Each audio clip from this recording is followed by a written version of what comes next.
This is Jefferson Close-Up, and I'm Carol Celine. My guest today is Dr. Mani Kavuru. Welcome. Now, you are very devoted to your work, I know, as a doctor, but you also have a hobby that occupies a lot of your attention. You're an amateur pilot. How did you get into that? Well, it's a long story. About 10, 15 years ago, one of my dear friends from high school, he went to California, Long Beach, and he got its private pilot's license. And when I was visiting him, he took me up for a spin in his little Tomahawk two-seater over Long Beach and the Queen Anne and so forth. And that was such a spectacular experience. And I think that's when I got hooked. He said, I can do that. I could do that. Now, where have you flown? I've flown to a lot of different places. When I used to live in Cleveland, Ohio, Niagara Falls, right across from Lake Erie, was just a 60-minute flight. And that was a blast, landing in the Niagara Falls airport. And then also just circling the falls is just really a spectacular experience. Must have been great for your family. How many kids do you have?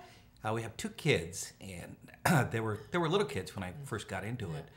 They're 14 and 12 now. You confessed to me that you were a bit of a nerdy kid. What did that mean to you? Well, I think kind of a serious kid. Was into certain activities in school, like the president of the biology club or the chess club, and I was into the school newspaper. So things that were, fairly focused and energy, intellectual. I guess that's the term for nerdy kid.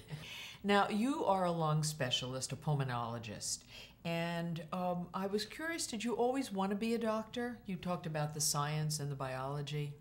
Well, I wasn't born with a bronchoscope in my hand or anything, but actually very early on in middle school, early high school, my older brother was quite into the biology and so forth, and he was a pre-med at the time. And I think that kind of subliminally got into me, and with the thought that I would pursue medicine as a career, actually early on in high school. Now, you talked to me a little bit about the fact that you like to relate to your patients, not so much to their disease, but to helping them cope with living with it. How do you do that?